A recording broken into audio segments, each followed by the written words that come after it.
Hi, everybody. I'd like to introduce you to Peter Merrett, the man with the greatest title and company name that I have come across in many years. Peter is the founder of the House of Wonderful and is the head genie of Wonderful as well, I believe.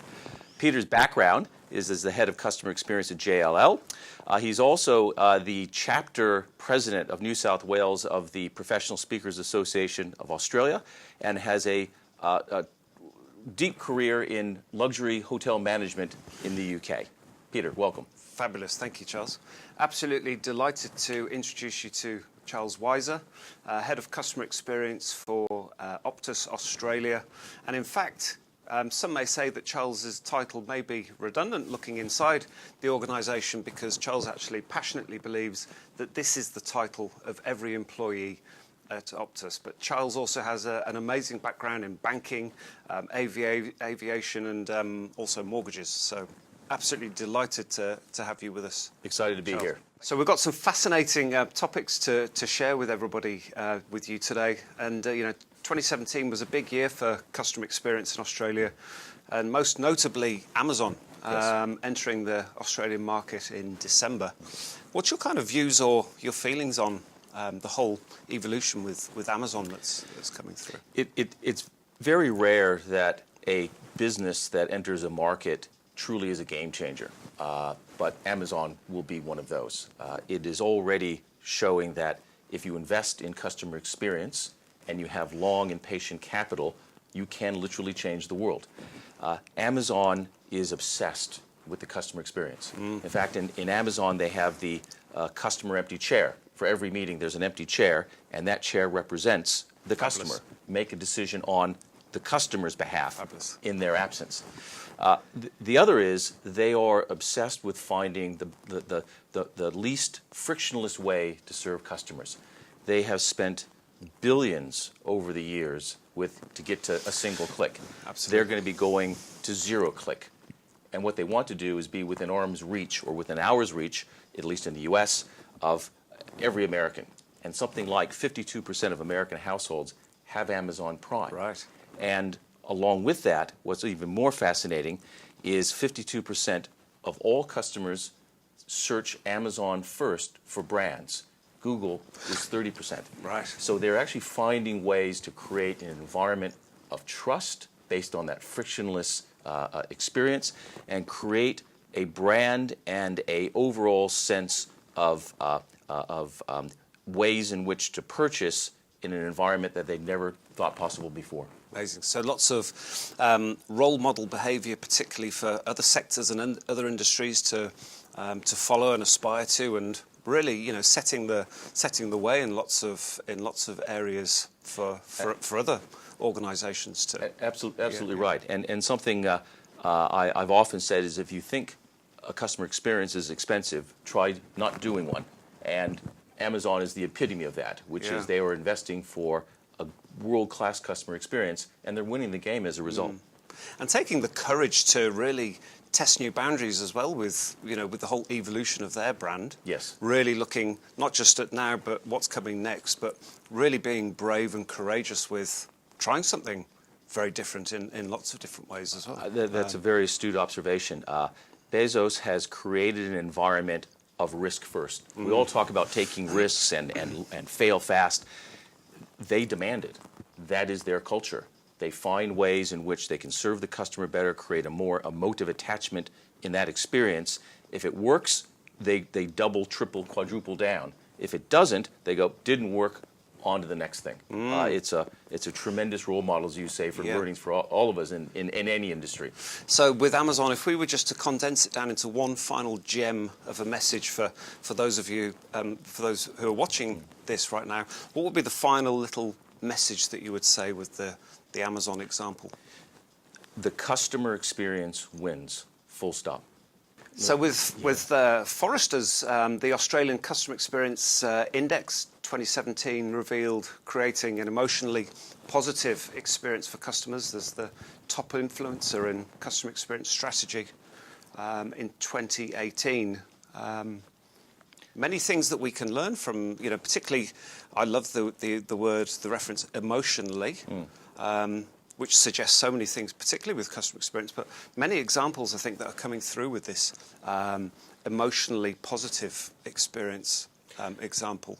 I think that's spot on. And we were talking off camera about the work that you're doing in your business with that, and how everyone is looking to the next thing as opposed to we're here in the moment. Yeah. Would you like to elaborate on that? Yeah, I mean, it's something that I commonly see more and more with organisations, not just in Australia but around the world, where there's this fascination, continuous fascination with what's coming next, chasing the next big thing, the next piece of software, the next platform, the next program, almost to the point where we're losing sight of today. Yes. You know, if we look at the employees in our organisations and their needs and their desires as human beings, really looking at specifically what's now, keeping an eye on what's on the future. But I think really the organisations that are in tune and really focused on what's happening in the moment of now, being present in the moment while watching and just keeping on the radar what's next, is the real important blend that we need to encourage more and more organisations and businesses to really focus on. It's a big question, but what are the principles to do that? How do you ingrain that type of outlook and behaviour in a business? Really, it goes back to the simple fact of us as human beings, that real human touch, that human connection, and actually engaging people through the day. You know, how do we actually start our day? Are we actually totally in such a fluster with all of the noise and all of the real overwhelming busyness that everybody is dealing with currently? But sometimes when we actually can open our hearts to our people a little more, and it's something that we were taught and learnt, and it's particularly in hotels. The hotels, you know, real high-end luxury hotels around the world are exceptionally good at being present in the moment of now, and are actually engaging their employees, you know, and making an amazing customer experience each day for customers, but really while keeping a little eye on the future. So if I were to summarise that, it would be mindfulness in the customer experience. For sure, yes. For sure. Yes. But almost to the point now where I feel just so many people are almost losing sight of this real specifically important key. Perhaps a question without notice, because this is a fascinating topic. How do you then convince, dare I say it, the CFO that this is the right thing to do for the time and investment? How do you show an outcome that the CFO would likely support? I mean, that's a brilliant point. And I think the thing that I'm specifically passionate about is that customer experience or customer service is more than a label. Right. Yes. Yeah, absolutely. More than just absolutely the words where the appetite is there for people to enhance and improve their customer experience, but it's more than just the sign or the label stuck on there. So this really is getting into the C word of culture. You know, when you've got this beautifully ingrained culture, you know, this is where the magic happens. So a culture of service excellence where we can really grow and flourish our intention. And it goes back to the language. What language is coming from the top and what language is coming from the bottom? And so everybody's got this real shared passion, shared enthusiasm, but that shared language, we're all sharing the same words.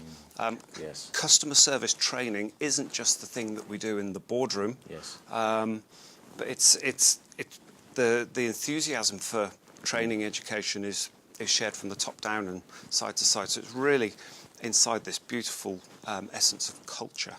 I think that's a great point you make around language, because language has meaning, and meaning imparts value, and those values have to be internalized. And I find that in our business, we talk from the CEO down and across about customer experience, and we're all looking at ways in which we can take that meaning, put it into value, and then have an outcome that I think probably in the industry, any industry, probably wasn't there even 4 or 5 years ago. But now it's top of mind, and everyone understands it's a strategic imperative and in some ways, a win or lose paradigm, unless you're thinking that way, and that has to come through in the language. Yeah, for sure. And something that I've been particularly fascinated with from hotels. I'm a huge fan of the beliefs of Walt Disney and Yes. all of those kind of things. There's all of the different touch points in an organisation. You know, Walt Disney was famous for walking the park. Yeah, that's right. That, you know, walking in the shoes of a 6-year-old child or the customer. Yes. And it's just something that more and more, I think if organisations were doing this very energetically every day, agree. what a different experience. I agree. And just to digress, we did a trip to Disney quite a few years back in a previous life, previous corporate I was in, and they had measured how long a customer will travel with a piece of trash in their hands. Yep. And they recognized it was something like 21 paces. And that's why when you're going around the Magic Kingdom, you will find rubbish receptacles at that distance. And in fact, not only do they, clearly people will throw trash, but they recognize that that was the most convenient for their customers. Yeah. I mean, what a culturally customer experience obsessive organization Amazing. that is. So let's not scare people who are watching us thinking we're trying to encourage them that they've got to become Disneyland. Yes. But it's the beautiful essence of all of the simplicity that what makes I agree. Disney the I agree. experience. The simplicity of everybody who's employed at Disney, whether you're a chef or an engineer or someone on the ticket booth, is everybody's employed as part of the performance, members of the cast. Yes. But that's where the real essence of that simplicity comes through. I agree. From CX to Disney to trash, onwards. Yeah, so back to your original point of the appetite from the CEO down. Yeah.